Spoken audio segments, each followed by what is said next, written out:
Today we're going to talk about how to join a wire shock leader to a light tippet for IGFA fly fishing. IGFA rules for fly fishing allow no more than 12 inches of shock leader to be joined to your class tippet. Most times that's made out of fluorocarbon or monofilament, but sometimes if you're fishing for something toothy like a barracuda or a mackerel or a shark, you might need wire, and that necessitates a little bit of special rigging to get a strong connection. The first thing we have here is our IGFA class tippet, and class tippets have to be at least 15 inches inside the knots. This one is well beyond that, so we're safe. But you'll see what I've done on either end is I've constructed a bimini twist, and that will aid in securing 100% or close to 100% connection between our butt section and then our shock leader on the other side. So let's get started on how we're going to actually join this piece of wire shock tippet to our class tippet. What I've done first of all is I've created a loop or a kink in one end of the wire, and that will facilitate the type of knot that we're going to use, which is called an Albright special, to join these two types of material. Now the Albright special has been used for a number of years. It works really well with monofilament, fluorocarbon, you name it, but it's one of the best knots to use when you're working with wire. And this is how you tie it. You start by inserting the double line in through the bent part of your wire. And one of the things you're going to have to adjust here is that IGFA rules measure the beginning of your shock tippet from the single strand of your class tippet, which is at the beginning of your bimini twist here, to the eye of the hook. So you're going to have a little bit of double line above your wire shock tippet, and we'll show you how to measure and adjust for that. So once you've inserted the double line in through there, you're going to start by making repeated wraps back towards the knot of the bimini twist, and depending on how light your line is, it's going to dictate how many wraps you want to do. We're using 12-pound monofilament here, which is not terribly light or terribly heavy, so roughly 12 wraps will do.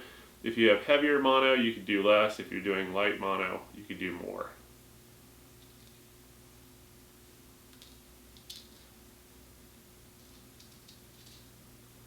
And as I'm wrapping these, I'm pinching them as I go so they don't unravel and they try to stack as neatly as possible. 5, 6, 7, 8, 9, 10, 11, 12.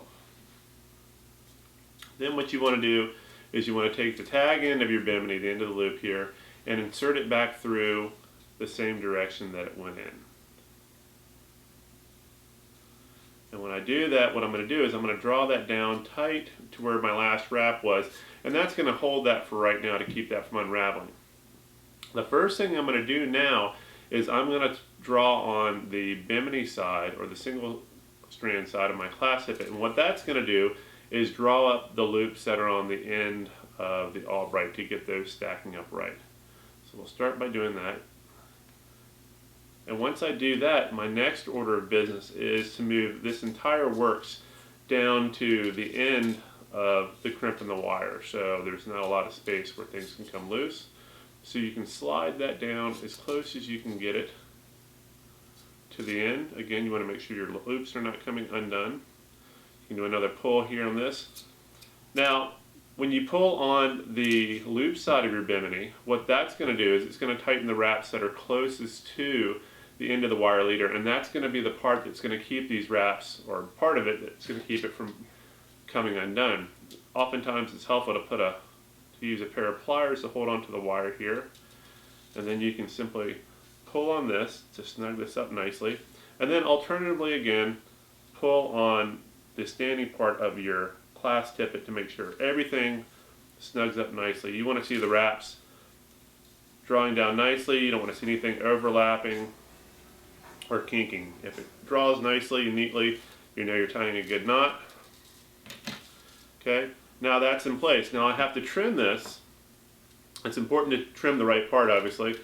This is the tag end of your bimini. You can trim this fairly closely. You can just leave a few millimeters of tag there to make sure it doesn't come out. Normally it stays pretty well tight.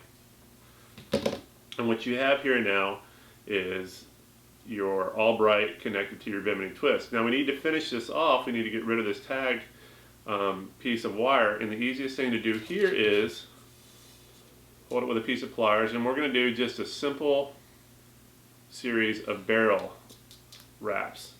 If you haven't tied a haywire twist and done barrel wraps before, we have an IGFA instructional video with Tommy Green that shows you how to do this very easily. So just do 3 or 4 or so tight barrel wraps on top of each other. Now we need to break this wire off, and to do that you put a kink in this and you make a crank in the tag end, and what you're going to do is just turn this a number of times and it'll break off completely and there'll be no burr whatsoever here. So now we have a clean connection, but we still need to attach our fly, and we need to make sure that our overall shock tippet is not any longer than 12 inches. So as I said before, we measure the shock tippet from the single strand of the class tippet. So in this case we're going to have to measure here at the beginning of the bimini twist to where we want this to be. Now with this piece of wire we can easily determine where the fly is going to be by just making a crimp or bending the wire over. I'm doing this at roughly 11.5 inches to give myself plenty of room. And now all it is a simple matter of attaching your fly using a haywire twist. Put your fly into there. You know exactly where that's going to line up because you've measured it. Now it's a matter of just doing 4 or 5 haywire twists.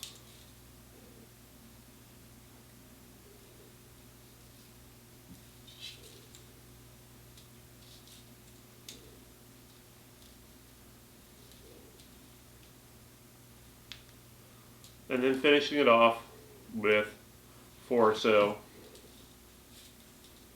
barrel wraps like we did on the other side.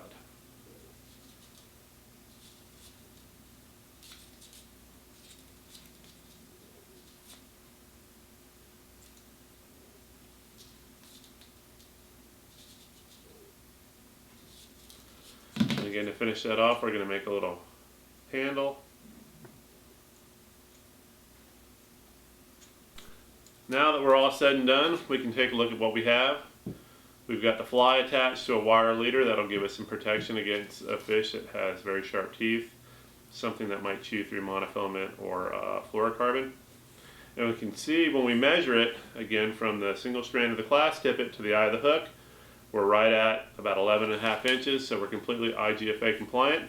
The only other thing we need to do now is you can take the bimini twist at the other end of your class tippet and simply attach that to the butt section of your fly leader with the knot of your choice, a blood knot, uni knot, whatever you like.